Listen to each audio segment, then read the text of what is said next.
This is going to be the Utah Resilience Fund, protecting source water from wildfires. With us today, we have Natasha Collins, a conservation finance associate with the World Resources Institute Cities for Forest Initiative. Could have been shorter on that one. Lizzie Marsters. Lizzie's an environmental finance manager with World Resources Institute, and Jess Kirby, director of lands and natural resources for Summit County. With that, we'll give it to you ladies. Thank you.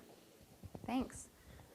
Great. Thanks everybody for sticking around. I think our previous presenters queued us up nicely. We're going to be talking about water, but also the nexus with wildfire, and a lot about what we're calling the Utah Resilience Fund. I'm here today with my colleague Lizzie Marsters and Jess Kirby from Summit County, who's the director of Public Lands and Natural Resources. A little bit about World Resources Institute, if you're not familiar. We're an international nonprofit that does a lot of research, policy, and helps partners think through funding and financing to get work done on the ground. In the United States, a lot of our focus has been on wildfire risk, so working with the U.S. Forest Service and local governments, such as Summit County, to get work done on the ground, such as forest health treatments, thinning, things like that, to reduce wildfire risk. We're here today to talk about our work in Utah, and as you can see, it's one of the most fire-prone states in the West. So our project area, you can see on this map here, so we're really interested in these three river basins, which are key tributaries to the Great Salt Lake. And as our presenters earlier talked a little bit about, and I'll get into detail here, we're really interested in keeping flows down to the Great Salt Lake, keeping forest health high in these watersheds, and ensuring water security for all the residents that live here. So I'm going to talk a little bit about what's at stake and just setting the context for why we're doing the work that we're doing. So 85% of Utah residents live within 15 miles of the Wasatch Mountains. So most of the state's population lives in this region, and then the Wasatch Mountains are in your backyard. It's where people recreate. It's where the drinking water comes from. And with that, it's one of the fastest wildland-urban interfaces that's growing. So nearly 50% of Utah homes are in the wildland-urban interface, so close to forests and at risk of wildfire. Something else to think about when thinking about risk of wildfire and what's at risk. So a lot of the water utility infrastructure is located near these forests, and if those were to get damaged or if a big wildfire were to come through, this would have big impacts for just getting your drinking water from your faucet. So there's about 3 million downstream residents that rely on water from these three river basins. Another key point, there's a lot of ski resorts here, so there's a $6.5 billion outdoor recreation industry. And then, as we've talked a little bit about today and other presentations, we have the shrinking Great Salt Lake. It has a large industry as well as critical wetlands, that's habitat for migratory birds, and then there's a public health risk with the lake drying up. So, keeping in mind all these threats that we've talked about, our project is really focusing on treating forests to restore forest health. So, our goal is to treat about 100,000 acres to restore 300,000 acres across public and private lands. The different types of activities would be things like thinning the forests or reducing the density, doing invasive species removal, and then some things like low-tech stream restoration activities to restore like water regulation. So maybe you all have heard of beaver dam analogs. And the cost of these activities is huge. So it's about $2,000 an acre to do these activities. And so we estimate the costs are about $250 million across 10 years. So quick overview of the key organizations and roles involved. We have local governments are key, so we have Summit County here that has done a pilot. Our land managers are critical, so the Forest Service, as well as shared stewardship. We have our water providers, which have become great partners. So we have Weber Basin Water Conservancy District and Salt Lake City Department of Public Utilities. And then the World Resources team has really helped think through funding and financing. So how do we get more money to fund these projects since they're so expensive? So this is a model of what we've been looking at and what we've been trying to implement in terms of getting more funding to get this work done on the ground. And so this might look like a lot, but it's a pretty simple model. In essence, it's really looking at the outcomes of these activities we're talking about. So we want fire-adapted communities, we want enhanced water quality, we want to safeguard lives and livelihoods, protect key infrastructure. So everyone that's benefiting from these outcomes, we're calling beneficiaries and are asking them to contribute money to get this forest health work done. So those are utilities, land managers, residents, businesses. So all these beneficiaries will pool money into what we're calling the Resilience Fund, which can then fund work on the ground. I'm going to pass it over to Jess to talk a little bit about how Summit County has been key in piloting this effort and their work. Okay, I think I'm on. Thanks, Natasha. So I'm Jess Kirby. I'm with Summit County. I'm our Director of Lands and Natural Resources. In 2018, the Forest Service and the World Resource Institute, along with one of our local water providers, Mountain Regional, approached our county and asked for some help about working cross-boundary and working in a watershed scale restoration project in the Upper Weber. At that point, our county council recognized that we've got a great responsibility in Summit County and that we are the headwaters to the Weber Watershed that leads down into the Great Salt Lake and beyond. And so through this partnership, we took on the challenge. We put on a grant request from the National Forest Foundation and Shared Stewardship to get us some seed money and a pilot project that's been going on for the last 2 years. Through our project, we've realized that we've kind of got 3 key challenges that we needed to face. One was, funding shortfalls. At this point, when we were approached to the county, we did not have a budget to do any of this work. We didn't have the staff or capacity to tackle such a large project. And then we had some challenges of prioritizing, where are we going to put this money on the ground? We don't just want to start throwing it or giving it to random HOAs or, just giving it to whoever had the project. We wanted to make sure that we weren't doing, what's called the random acts of conservation. We wanted to do these watershed scale, thoughtful and prioritized projects across the landscape. So Natasha touched on the Resilience Fund, and I'll just get a little deeper into that. Summit County has raised in the last 2 years about $7.5 million for our funding stream for what we're calling the Resilience Fund. We've built a significant amount of partners that I'll touch on in a minute that are helping bring funding and capacity to our projects. And we've also created an ongoing endowment. And the idea beyond the endowment is that, we all know these treatments aren't one and done. You go and you do these forest treatments. Well, what does vegetation like to do? It grows back. And so we needed to figure out a funding stream. So this is a long-term process that is going to keep us operational from now until the end so that we can have these resilient watersheds and that we're, like Natasha was saying, with the activities, we're looking at not just doing forest health. We're looking at what does the riparian zones look like? How do we improve fish passage? How do we look at our watersheds different? How do we look at our streams different? How do we, get the residents the responsibility and that ownership of living within the WUI? I mean, it was mentioned that 50% of us live in the WUI for Utah, but in Summit County alone, it's more like 90%. And so our residents have a real responsibility to, they moved into this area. So, and like it was said in the last presentation, we created this problem. So we've got to be part of this solution. This is a list of our partners. I'm incredibly proud of every single one of them that are on there. Everyone that is on this slide is incredibly dedicated to this project, is bringing expertise, capacity, funding, doing work on the ground with us, collaborating, bringing ideas, and we're just being incredibly successful as we go along. If anyone in the room is not on this slide, we're going to touch that too on how you can help us going forward. But we've got a lot of funding. The Congressman Moore gave us $1 million endowment last year. We're working on getting that onto the ground. And Shared Stewardship has been an incredible partner throughout this.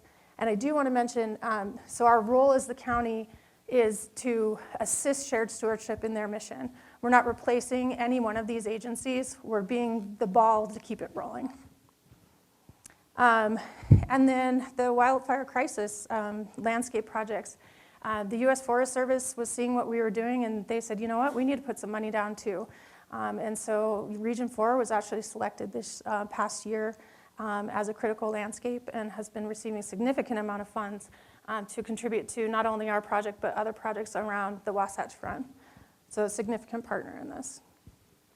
Then we also realized that, that prioritization of strategic planning on this is looking at a modeled approach. And so we did approach Utah State University, Dr. Belmont and Professor Yoakum in the Forest Ecology Department have been working with their grad students to create models that not only look at wildfire, vegetation, risk, and all that, but crossing that with hydrology and after fire impacts on watersheds. Like when the fires come, what's going to happen downstream? Where's the runoff going to go? How is it going to get to our critical infrastructure pieces? And how can we place these treatments in strategic locations so that we offset? We're not going to stop. No one's ever going to say we're going to stop fire. Fire is a good part of our system, and that's something we all need to remember and learn. But we need to know how are those impacts on our water quality, quantity, and our restoration of our resilience of the watershed is going to continue. And so through some of their modeled approach, they looked at debris flow probability, which is the lower model there, all in red. So obviously you look at our small subset of our watershed, and it looks like 90% of our watershed is got a probable, it's very probable for debris flow. Then they looked at post-fire erosion based on different water events. So this one is just showing a 5-year rain interval. And then from that, they created runoff models that showed delivery to the actual stream system. So that lower graph is like our targeted areas. Those are where we want to put, those are our priority areas for treatment. That's where we're going to get the biggest bang for our buck if we start in those basins, because it's been proven through these models that have been run over and over again that the sediment will reach the stream system or Rockport Reservoir in our case. And so just, hopefully this will work. I hate doing live demos, but we'll see if this one runs. So this is a video that is taken, yeah, there it goes, up in the Provo watershed. And so this is a model that the U.S. Forest Service has been doing for several years on the Provo side that we're trying to replicate in the Weber side. And just to show you, we're not clear cutting. This is reducing fuels to create breaks and reduce the impacts of wildfire. So it really isn't that dramatic, like going through creating what everyone considers a fuel break. We're creating changes in vegetation. And then, as I've already touched on, Summit County has not only the Weber Watershed, but we actually have the headwaters of 5 major watersheds in our county. So we do have a great responsibility for everyone downstream. We have 11 counties that depend on the downstream flow, and we actually impact 3 states. So it's a little bit bigger than just small Summit County, and that's why we're pretty invested in this project. And I will take it over to Lizzie to talk about our scaling approach. Great. Lizzie Marsters, excited to be here today. And as we've all been talking about, you heard about the great importance of the Great Salt Lake, what's at risk. In the upper watersheds, you heard from Jess about the importance of maintaining that water for downstream resilience. And we are really interested in connecting the two. What are the opportunities here, not only from a watershed level of the downstream Weber to the upstream Weber, but also adjacent landscapes? We know fire knows no jurisdictions. So how do we ensure that investments on the Forest Service here meets private lands over here, that meets Forest Service over here, that meets county over here, Wasatch back meets the Wasatch front? So that's why I'm really excited to be here today and talk about our scaling approach to take the pilot that we've been very successful in running with Weber and Summit County and the utilities on that side. And we've learned a lot of lessons and identified 4 problems. We really find that if we bring the right tools and resources to bear, we can help to accelerate this and scale up some of this work. And so we're taking the lessons we learned in the Weber and applying it over into the Salt Lake County in partnership with Salt Lake City Department of Public Utilities, the Forest Service, the state.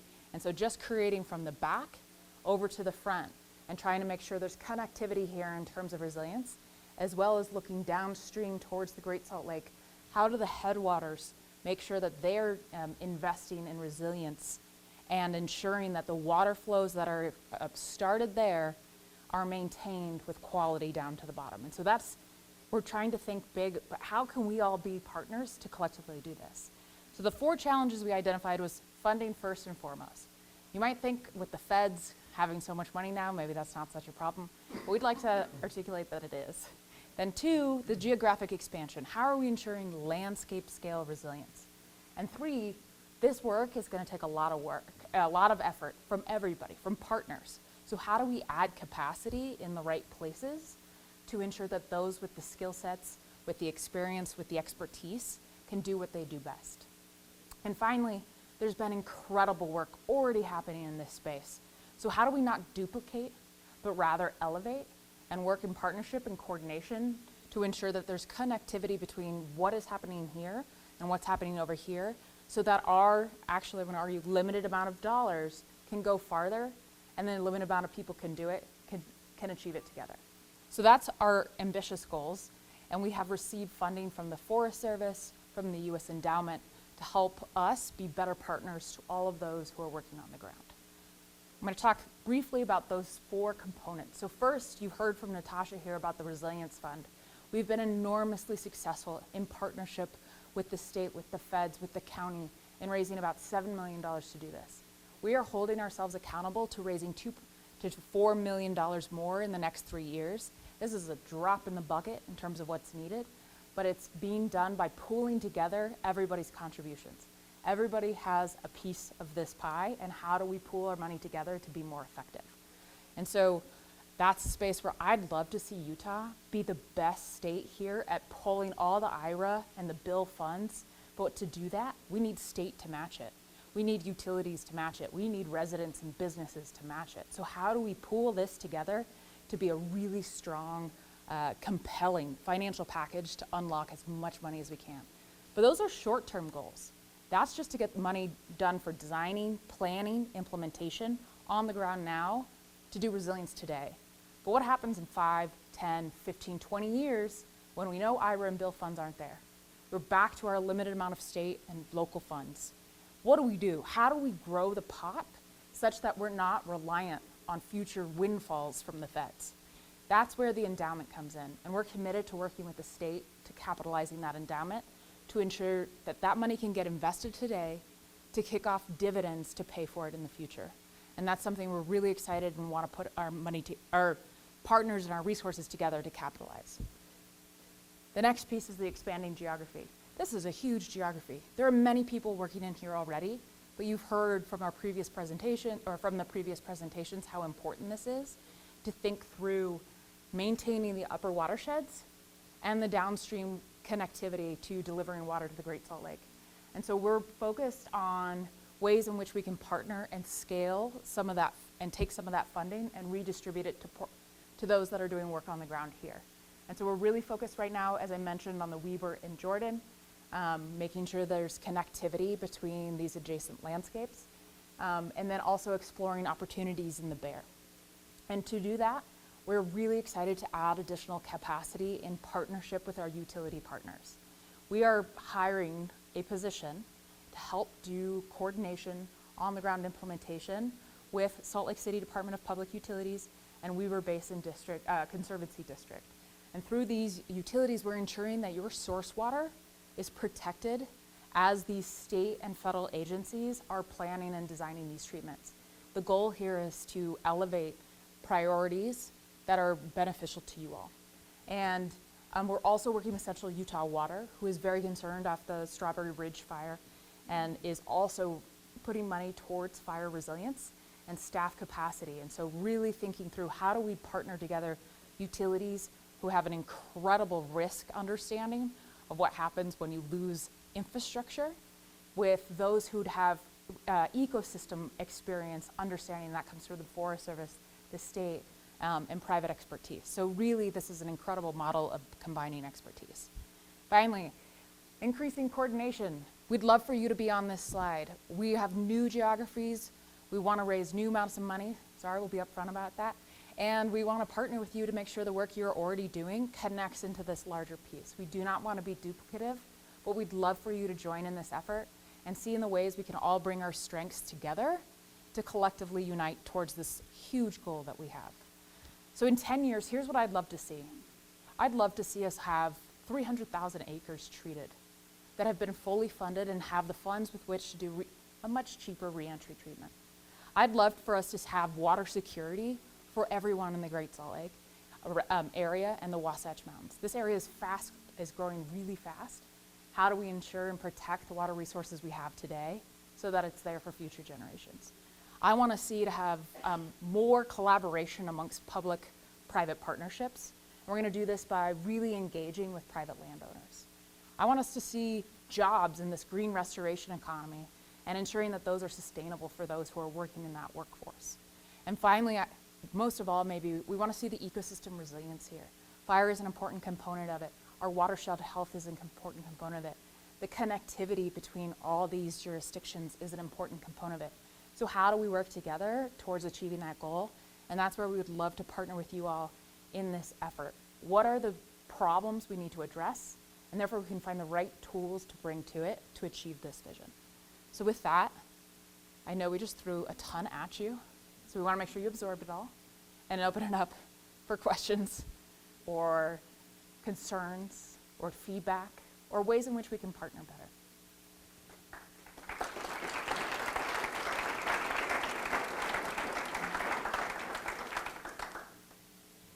So it should be, so 2000 is, because right now we have overgrown forests, we are actually it's requiring a ton of money up front to get to the restoration level we're hoping to have for that resilience effort. And so our expectation for re-entry treatments, we have to account for inflation, it's already gone up way, and the capacity of that. But it should be, I want to say, $1,500, $1,000 an acre for the re-entry. How do we not have to pay that again in 5 to 10 years? And so I think that's really important for us to think through the long-term planning of, we have the opportunity now to take advantage of federal funds. How do we take advantage of the fact that it could be cheaper in the future years if we had a sustainable source? And from Summit County's perspective as well, is like a lot of the interactions we're doing is with private landowners, and some of them own an acre, 2 acres, 10 acres, and engaging with them with education and getting that buy-in. Hey, we're going to help you do the first treatment, but we need you to keep it going, and we need you to teach your kids how to keep it going. And so getting that buy-in and that self-responsibility of living in the area is a big component of what we're working on too. Because it really isn't just a state and federal problem, as we all know, but we like to always tell them that it's their problem. Oh, that's a great question. Yeah. Well, so one of the jobs is the job we just created to help with collaboration, coordination, and partnership. But in addition to that, I might hand it over to Jess to talk a little bit about the workforce needs that this type of restoration economy requires. Yeah, I mean, we're in a horrible situation where we need capacity to help do this work. We've got, a handful of contractors in the local area, but most of the contractors that we're using are in Oregon, California, Colorado. And with all this bill money coming down, we're having a hard time getting them under contract now, which is where we could just, have them on contract for the full year. They'd stay out in Utah. Well, now they're like, why should we leave Oregon? And so looking at, specifically in Summit County, we're approaching our old logging community that used to be a strong workforce that, they don't have the contracts with the Forest Service anymore. We're not going after big timber. We're not going after, timber that has any kind of value, right? We're trying to create a different model for them to think about, okay, this time we're going to pay you. You're not going to pay us. And so, getting them to engage back with their families, start their businesses back up. We've got a couple that are interested. We're working through even a situation where we might be able to help them get new equipment as some way to subsidize their business. And it's really interesting. I didn't think that I was going to get into a role as a land manager to help solve housing, transportation, workforce. I mean, it really is this huge problem. And so we are having these conversations. We're actually even talking about biomass facilities. Like, what do we do with all this stuff? Right now we're burning everything. Is that the best thing that we could be doing? Maybe not. So, we're looking at creating biofuels and biochars, and we've got interested folks coming around and, using curtain burners, and, that's just like, it's endless. But really that capacity piece is one of those numbers there, if I could even get 35 people who know how to run a chainsaw, that's a win, right? Yeah, really we're focused on pre-mitigation. We do have emergency management that focus on post-fire, but our focus right now is how do we treat the areas to limit impact on the post-fire, yeah. I will also say, I'm from Oregon. We witnessed historic, catastrophic wildfires in 2020. Those forests that invested in riparian restoration, that restored and did low-tech beaver dam analogs, restored aspen meadows, which is part of what we're talking about, forest health. That forest is way more resilient and has come back than the other forests that were not treated and we're having to go and replant to cut down those logs in order for that forest to regrow in not 100, 200-year time frame that we're looking at. So I would say, yes, we're interested in pre-treatment, but all of this is to actually help the forest be more resilient to such a catastrophic wildfire. And Utah's been really lucky that we haven't seen that yet. And so I hope that we never have to test how well our treatments are doing in that sense. But that is a very strong component of the approach that we're taking in these treatments. Yeah, thanks. Janice knows very well. We've spent the last 100 years telling people not to do this, and saying that a lot of the practices that are now becoming best practice were worst practice. And so it's like changing our whole paradigm and just understanding that, again, we created this problem. We moved in to the habitat and said, no, put Parley's fire out, okay? I live in Summit Park. Did I want Parley's fire to go out? Yes. I didn't want to lose my house. But I'm like, well, it's natural, it wasn't natural fire, but, human-caused fire. But I encourage fire to be on the ground, yet I'm the one who's like, please put it out so I don't lose my house. So it's that understanding of adaptive management. I think we can all nod heads. Adaptive management hopefully is part of everybody's work here. It's like we learn, we see it's not working, we have to change. We have to look at the way things are going. We have to change. We have to try again. We have to change. Is this the only answer? I don't know. Maybe in 20 years we'll say, well, we should have done it a little differently. But it's the best science we have right now. And so we're using what we know. And we're looking, it's funny, we're taking 6 steps backwards to go forward. We're looking at the way indigenous folks used to manage the land. Fire has always been a part of the system. We're the ones who took it away. So now it's time to catch up, get ourselves ready to put fire back on the ground. If there's foresters in the room or folks that work in this arena, we can't just start broadcast burning our forests right now. They will just go catastrophic. We have to reduce fuels that we have been allowing to grow by putting fires out for the last 100 years to get ourselves set up to the fact where fire can be part of our natural system like it should be. Smoke is never going to be out of our air. It's always been there. It's always going to be. It's like, how much smoke do you want? And I'll just add some of the conversations that we've been having since we've been in town are really talking about like a communications plan. So we brought our communications manager on our team here, and we've been having conversations with all of our stakeholders about, how do we increase public awareness about the activities we're doing, and also just awareness about our project in general. So I think, public perception and communication is something that we're really thinking about, and how do we build that out as well. Okay, thanks everyone.